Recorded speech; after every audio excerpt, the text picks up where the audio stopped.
21 سال گذشته بود از جنگ جهانی اول. جنگ بزرگ، جنگی که در آن بیش از 100 کشور از تمام قاره‌ها درگیر آن شده بودند. بعد از 4 سال و 3 ماه و 15 روز جنگ، در نتیجه جنگ جهانی اول در ساعت 11 روز 11 ماه 11 از سال 1918 به وسیله آتشبسی بین متفقین و آلمان به طور رسمی به پایان رسید. 31 هفته بعد در تاریخ 28 ژوئن 1919 نشستی در کاخ ورسای در حومه پاریس بین کشورهای پیروز جنگ و آلمان برگزار شد. این کشورها عهدنامه صلح ورسای را امضا کردند. عهدنامه ورسای از 10 ژانویه 1920 به مرحله اجرا گذاشته شد. عهدنامه ورسای عامل اصلی جنگ جهانی دوم بود.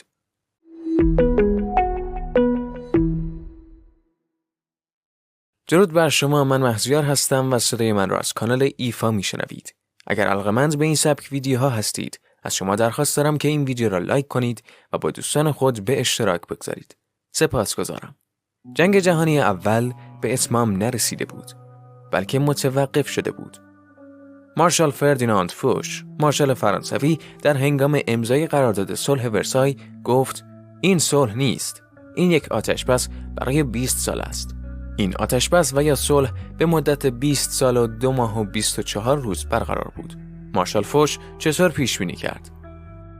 عهدنامه ورسای عهدنامه‌ای بود برای پایان همه جنگ‌ها در جهان، اما این عهدنامه به تنهایی عاملی بود برای بزرگترین جنگ تاریخ.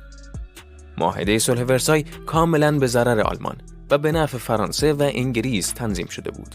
این معاهده در 440 ماده و 15 فصل تنظیم شده بود که بخش چشمگیری از آن به ضرر آلمان بود. بر طبق این قرارداد، آلمان باید بخش‌هایی از خاک خود را به فرانسه اهدا می‌کرد. از تمام دارایی‌های خود در کشورهای دیگر چشم پوشی می‌کرد. به متفقین پول می‌پرداخت و با هزینه خود برای آنها کشتی می‌ساخت. و آلمان باید می‌پذیرفت که مقصر تمام اتفاقات در جنگ جهانی اول بوده. آلمان هر پولی که به دست می‌آورد را تقدیم به انگلیس و فرانسه می‌کرد و همین باعث نابودی اقتصاد آلمان در این دوره شد. فرانسوی‌ها و انگلیسی‌ها وارد خاک آلمان می‌شدند. بانک‌ها و اموال مردم را غارت می‌کردند. مردم را کتک می‌زدند و زنها را مورد آزار قرار می‌دادند. مطمئناً اگر شما هم جای آلمانی‌ها بودین، به فکر انتقام می‌افتادین. اما آنها نیازمند یک رهبر مقتدر بودند، یک پیشوا. تا اینکه در سال 1933 نویسنده و سخنرانی به نام آدولف هیتلر روی کار آمد و صدر اعظم آلمان شد. فردی ملیگرا، ضد کمونیسم، نجات پرست و جدی. Meine Arbeit für richtig hältst, ob du glaubst, dass ich fleißig gewesen bin. تمام قدرت هیتلر در سخنرانی‌هایش جمع شده بود. او به مردم آلمان وعده میداد، وعده جبران گذشته، حکومتی قدرتمند و پیروزی. خواب هر شب هیتلر آتش زدن عهدنامه بردهداری ورسای بود. ایتالیا در جنگ جهانی اول همپیمان انگلیس و فرانسه بود و در مقابل آلمان می جنگید. اما پیروزی متفقین برای هیچ کشوری به مقدار فرانسه و انگلیس سودمند نبود. بنیتو موسولینی، نخست وزیر ایتالیا، تصمیم گرفت تا به هیتلر نزدیک شده و حق خود را از فرانسه و انگلیس بگیرد. در سر موسولینی فکر منابع کشورهای آفریقایی بود. در سال 1935 به اتیوپی حمله کرد و آنجا را فتح کرد. این کار موسولینی عملاً جنگ بود، در حالی که طبق قرارداد هیچ کشوری حق شروع جنگ جدیدی را نداشت. این مشکل با یک مذاکره حل شد. بعد از این اتفاق هیتلر تحریک شد و تصمیم گرفت در مارس 1936 اقدام به پس گرفتن منطقه رایلند از فرانسوی‌ها کند و این عملیات را با موفقیت انجام داد.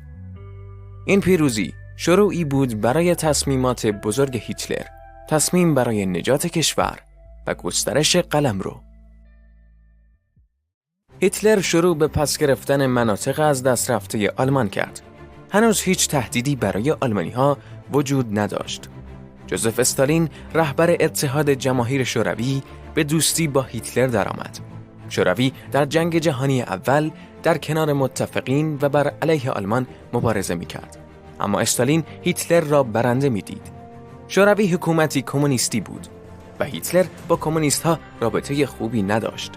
با این حال در روز 23 آگوست 1939 در مسکو پیمان عدم تجاوز بین آلمان و جماهیر شوروی با حضور استالین و ریبنتروپ وزیر خارجه آلمان به امضا رسید. در روز اول سپتامبر 1939 نیروهای زمینی و هوایی آلمان به لهستان هجوم برده و وارد خاک این کشور شدند. سپر دفاعی لهستان در برابر این حمله قدرتمند در جا شکست. شورای عالی حزب فاشیست در ایتالیا این کشور را در حال عدم مداخله در جنگ اعلام کرد. فرانسه و انگلیس در برابر این تهاجم آلمان سکوت نکردند. این دو دولت در روز 3 سپتامبر به آلمان اعلان جنگ دادند و جنگ جهانی دوم آغاز شد. استرالیا، هند و نیوزیلند هم به آلمان اعلان جنگ دادند. ایران نیز در روز 3 سپتامبر عدم مداخله خود را در جنگ اعلام نمود. به ترتیب اتحادیه آفریقای جنوبی و کانادا نیز به آلمان اعلام جنگ کردند. در 17 سپتامبر نیروهای شوروی وارد خاک لهستان شدند. در اول دسامبر نیروهای روس وارد خاک فنلاند شدند. در روز 12 مارس 1940 پیمان نامه صلحی بین دولت شوروی و فنلاند به امضا رسید. طبق این پیمان نامه فنلاند استان کارلی و شهر ویبورگ را به شوروی واگذار کرد و همچنین شبه جزیره هانگو واقع در دهانه خلیج فنلاند را به مدت 30 سال به دولت شوروی اجاره داد. در روز 28 مارس 1940 دولت‌های فرانسه و انگلیس با انتشار یک بیانیه مشترک تعهد کردند که هیچ یک از آنها با دولت آلمان به طور جداگانه قرارداد صلح امضا نخواهد کرد. در روز 9 آوریل ارتش آلمان به دانمارک و نروژ هجوم برد. در روز 15 نیروهای فرانسه و انگلیس در خاک نروژ پیاده شدند. در روز 10 می نیروهای انگلیس جزیره ایسلند را اشغال کردند. آلمانی‌ها کشورهای هلند، بلژیک و لوکزامبورگ را مورد تهاجم قرار دادند و به سوی فرانسه سرازیر شدند. متعاقباً نیروهای فرانسه و انگلیس هم وارد بلژیک شدند. در روز 14 می 1940 ارتش آلمان در سدان جبهه فرانسه را در هم شکافت. این حرکت که نقشه آن را ژنرال فون مانشتین پیشنهاد کرد، آلمان را در فرانسه خیلی جلو انداخت. ارتش آلمان شهرهای آنورس و بروکسل از بلژیک و سن کانتن از فرانسه را اشغال کرد. در روز 27 می آلمان‌ها وارد بندر کاله شدند. پادشاه بلژیک لئوپولد سوم که فرماندهی کل ارتش بلژیک را در دست داشت، تسلیم بلا شرط را پذیرفت. ولی دولت بلژیک بر ضد این عمل اعتراض کرده و تصمیم پادشاه را فاقد اعتبار قانونی حساب کرد. نیروهای انگلیس در باختر دانکرک تحت فشار بودند. آنها در حال ترک آن منطقه به وسیله کشتی‌ها بودند. اما تعداد آنها بسیار بود و این امر زمان می‌برد. از طرف دیگری بمب افکن‌های آلمانی به آنها به طور پیوسته ضربات سختی وارد می‌کردند. کشتی‌ها را غرق می‌کردند و ساحل را بمباران می‌کردند. نیروی هوایی انگلیس وظیفه کنترل این وضعیت را بر عهده داشت و آنها باید بر فراز دانکرک به پرواز در می‌آمدند و هواپیماهای آلمانی را منهدم می‌ساختند. نیروی دریایی انگلستان به وسیله اعلامیه‌ای با عنوان فرمان ثبت کشتی‌های کوچک از سوی دولت تعداد زیادی کشتی که متعلق به شرکت‌های مختلف کشتیرانی بود دریافت کرده بود و از ملت درخواست ملوانان داوطلب کرد. در نتیجه ماهیگیران و کارگران کارخانه‌های کشتیرانی بدون آنکه از چگونگی مأموریت اطلاع داشته باشند اقدام به ثبت نام کردند. تعداد داوطلبان به قدری بالا رفت که دولت ثبت نام را متوقف کرد. طبق روزنامه تایم در ظرف 6 ساعت بیش از 150 نفر اقدام به ثبت اسم خود کردند. حتی زنان هم از این اقدام خودداری نکردند. در حین انجام این عملیات، بمب افکن‌ها، ناوها و زیردریایی‌های ارتش آلمان به این کشتی‌ها حمله می‌کردند و بسیاری از آنها را غرق کردند. در مجموع 222 ناو جنگی، 91 کشتی تجاری و 574 کشتی کوچک به دانکرک برای نجات سربازهای انگلیسی و فرانسوی آمدند. در روز 4 ژوئن 1940 فرمانده نیروی دریایی انگلستان اعلامیه‌ای را صادر کرد و گفت: نیروی دریایی انگلیس موفق گردید در زیر بمباران هوایی دشمن از بندر دانکرک 335,000 نفر را که 225,000 نفر از آنها انگلیسی و 110,000 نفر از آنها فرانسوی بودند نجات دهد. در 13 ژوئن 1940 پاریس تحت محاصره لشکرهای پیاده نظام نازی قرار گرفت. 3 روز قبل موسولینی که در حال مشاهده پیشرفت‌های هیتلر بود و می‌خواست در آن سهیم باشد، در 10 ژوئن به فرانسه و انگلیس اعلان جنگ داد. در روز 13 ژوئن از طرف هیئت دولت فرانسه پیام رادیویی برای رئیس جمهور آمریکا ارسال شد و در آن گفته شد فرانسه در موقعیت خطرناکی قرار گرفته است. دشمن اکنون به دروازه‌های پاریس رسیده. ما مصممیم خود را فدای آزادی بشر کنیم. در 14 ژوئن نازی‌ها وارد پاریس شدند. از 8 آگوست تا 31 اکتبر 1940 نیروی هوایی آلمان نازی به لندن و دیگر شهرهای انگلیس حمله می‌کرد. در روز 27 سپتامبر 1940 اتحادی 3 جانبه بین کشورهای آلمان، ایتالیا و ژاپن ایجاد شد و پیمان آن امضا شد. در اول مارس 1940 بلغارستان هم به آنها پیوست. در روز 12 مارس در امریکا روزولت قانون وام و اجاره را امضا کرد. این قانون اجازه میداد که امریکا که دارای زرادخانه است و دموکراسی در آن است، به ملت‌های با رژیم دموکراسی که خاکشان مورد تجاوز قرار گرفته، ادوات و ملزومات جنگی را به صورت وام و یا اجاره بدهد. در روز 22 ژوئن 1941 نیروهای آلمان به خاک اتحاد جماهیر شوروی حمله ور شدند و پیمان عدم تعارض بین آلمان و شوروی شکسته شد. هیتلر از طرفی به استالین کم اعتماد بود و از طرف دیگری به فکر منابع مادی شوروی بود. این عملیات به عنوان عملیات بارباروسا شناخته می شود. هیتلر گفته بود من در ظرف 2 الی 3 هفته دیگر در مسکو خواهم بود و سرزمین اوکراین را تصرف خواهم کرد. اما پس از حمله به شوروی مشخص شد که این کار چندان هم آسان نیست. جنگ در 2 جبهه برای آلمان دشوار بود. شاید اگر هیتلر اتحاد خود را با استالین به هم نمی‌زد، می‌توانستند بر متفقین پیروز شوند. البته چیزی که برای شوروی سخت بود این بود که آنها برای مقاومت در برابر حمله احتمالی ژاپنی‌ها باید حداقل 1 میلیون سرباز مجهز در مرزهای خاوری خود نگه می‌داشتند. آلمانی‌ها 2 بار برای فتح مسکو اقدام نمودند، اما ناکام ماندند. زمستان رسیده بود و هوای روسیه سرمای غیر قابل تحملی برای آلمانی‌ها داشت. آنها یا باید عقب نشینی می‌کردند و یا در همان نقاطی که بودند پنهان می‌ماندند تا سرمای هوا فروکش کند و دوباره به سمت مسکو حرکت کنند. هیتلر شدیداً رؤیای فتح مسکو را در سر داشت. ژاپنی‌ها به هند و چین فرانسه حمله و آنجا را اشغال کردند.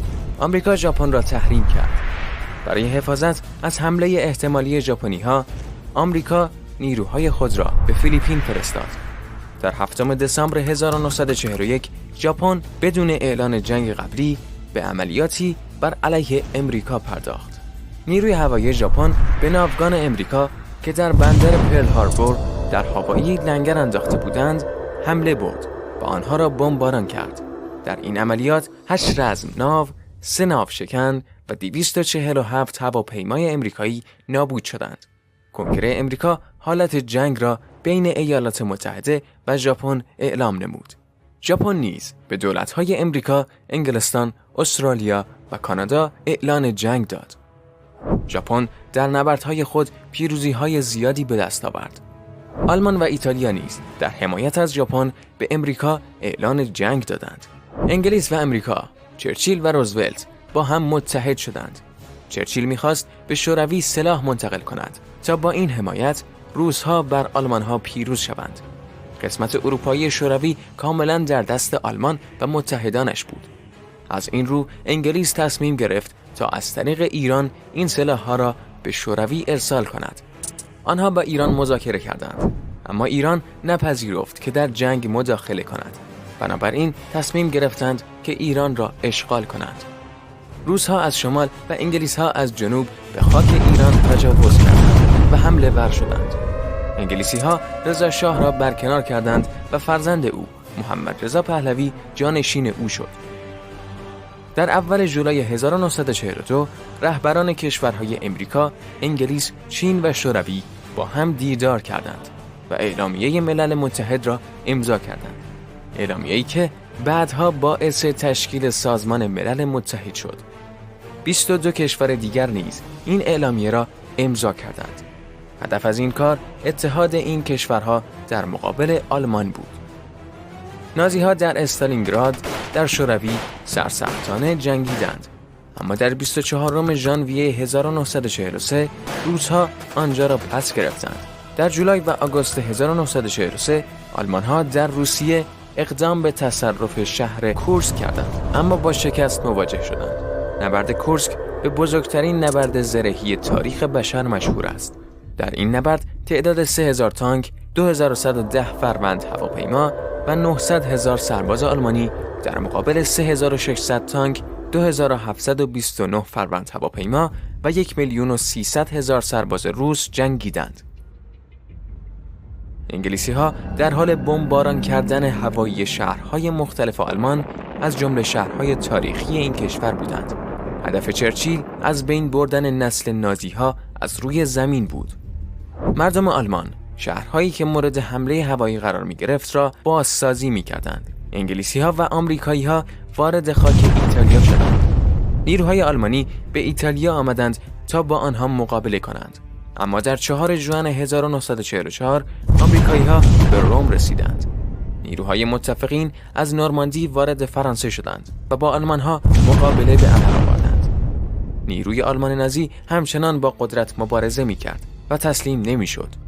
پس از تلاش‌های فراوان، متفقین بالاخره موفق شدند در روز 23 آگوست 1944 آلمان‌ها را از فرانسه بیرون کنند و پاریس آزاد شد. در روز 12 آوریل 1945 روزولت مرد و هری ترومن معاون او جای او را گرفت.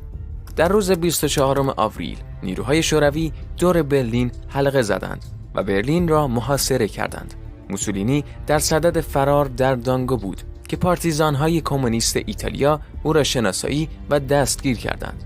آنها موسولینی را به همراه معشوقش کلارا پتاکچی اعدام کردند و جنازه هر دوی آنها را در میدان بزرگ شهر میلان از نرده‌های یک ساختمان نیمه‌کاره واژگون آویختند. برلین اشغال شده بود. در روز 30 آوریل 1945 هیتلر به همراه همسرش ایوا براون در زیرزمین عمارت صدارت عظما خودکشی کردند. هیتلر گفته بود از اینکه زنده به دست نیروهای دشمن بیفتد هراس دارد.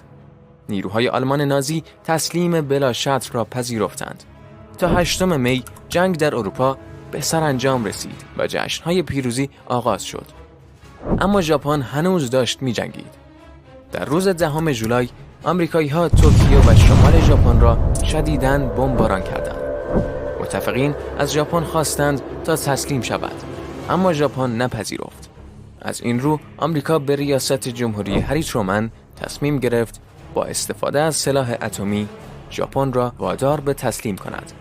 در تاریخ 6 آگوست 1945 بمب پسر کوچک توسط بمب افکن B-29 تحت کنترل سرهنگ نیروی هوایی آمریکا تیبت روی شهر هیروشیما رها و در ارتفاع 600 متری از زمین منفجر شد. بمب بعدی مرد چاق بود که 3 روز بعد روی ناگاساکی انداخته شد. این دو بمب مجموعاً جان بیش از 150,000 نفر را گرفتند. تنها چند روز بعد ژاپن بی قید و شرط تسلیم گردید و در 2 سپتامبر 1945 این تسلیم رسمی شد. بدین ترتیب جنگ جهانی دوم در جهان خاتمه یافت. از شما ممنونم که تا اینجا همراه ما بودین. اگر از ویدیو لذت بردین لطفاً لایک کنید و کانال ایفا را سابسکرایب کنید.